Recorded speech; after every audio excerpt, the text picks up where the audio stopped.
Everyone keeps telling me, like, you act like nothing's ever happened. If I get mad at myself on the court or like off the court, they're like, you've come back from two things usually people never come back from. To me, that's what I was meant to do. I've always been a fighter.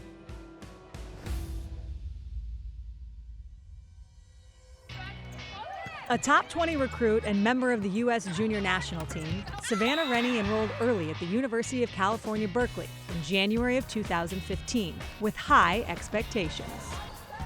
I knew I could offer a new element that they needed, and like I was so ready to make an immediate impact. I just jumped right into it.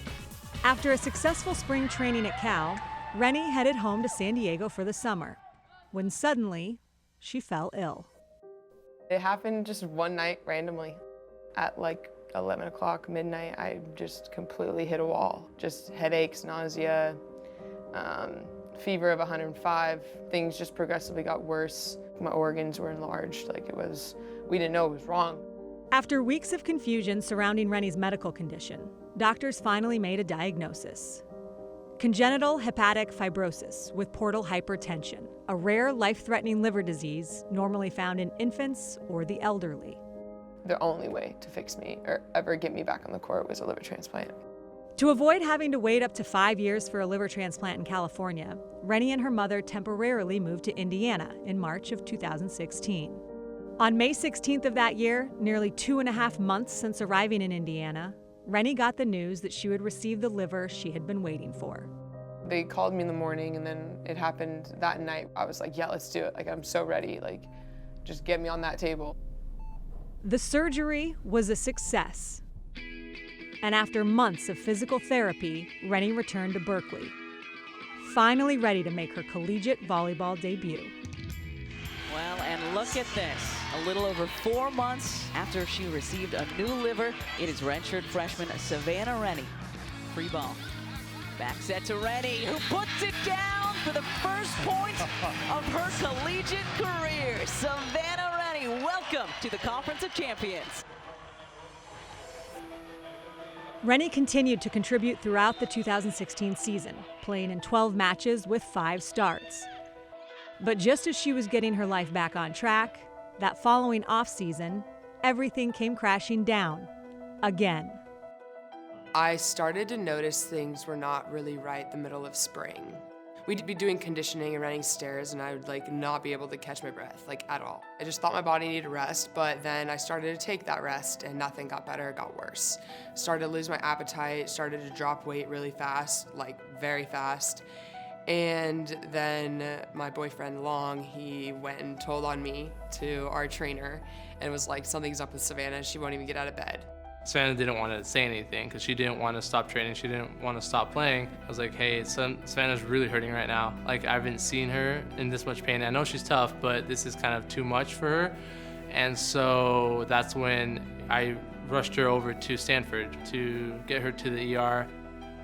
The doctors discovered a lump in Rennie's lower abdomen. And after undergoing surgery the next morning, tests revealed a devastating diagnosis: non-Hodgkin's post-transplant lymphoma, a rare cancer brought on by the anti-rejection medication Rennie was taking for her new liver. I was just like, why me? Why again? What did I ever do in my lifetime to deserve that? It's so rare. And for me to get it only a year out is just so uncommon. So it was just then why? Why can't I live my life for a couple more years before something else happened? It was just so defeating. All that hard work that I put in for that year is gone. It was the darkest time of my life. I thought the transplant was the darkest time. Not at all. I locked myself in my room when I got home and didn't let anybody over. It was horrible.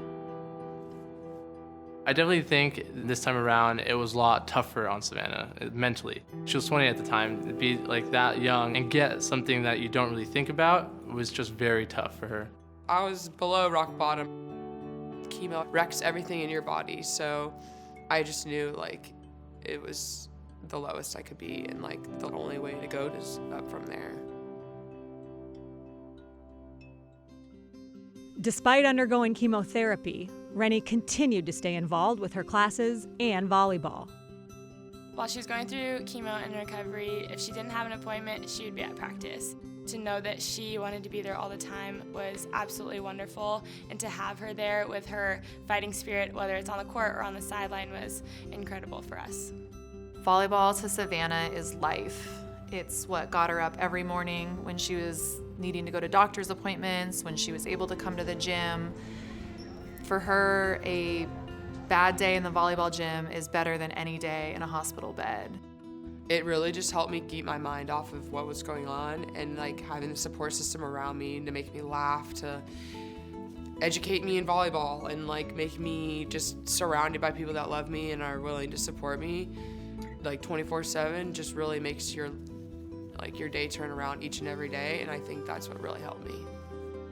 In late November 2017, Rennie finished her last round of chemo. 2 weeks later, she received encouraging news from her doctor.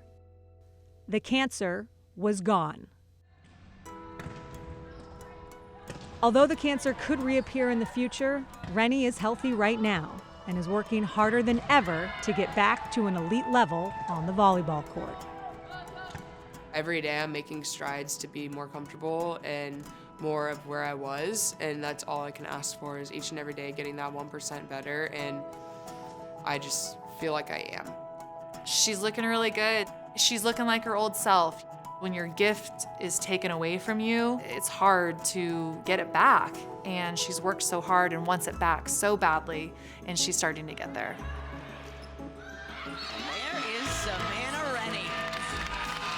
How great it is to see number 16 back on the floor, just refusing to stop fighting, refusing to give up, refusing to stop playing the game that she loves. So welcome back to Savannah Rennie.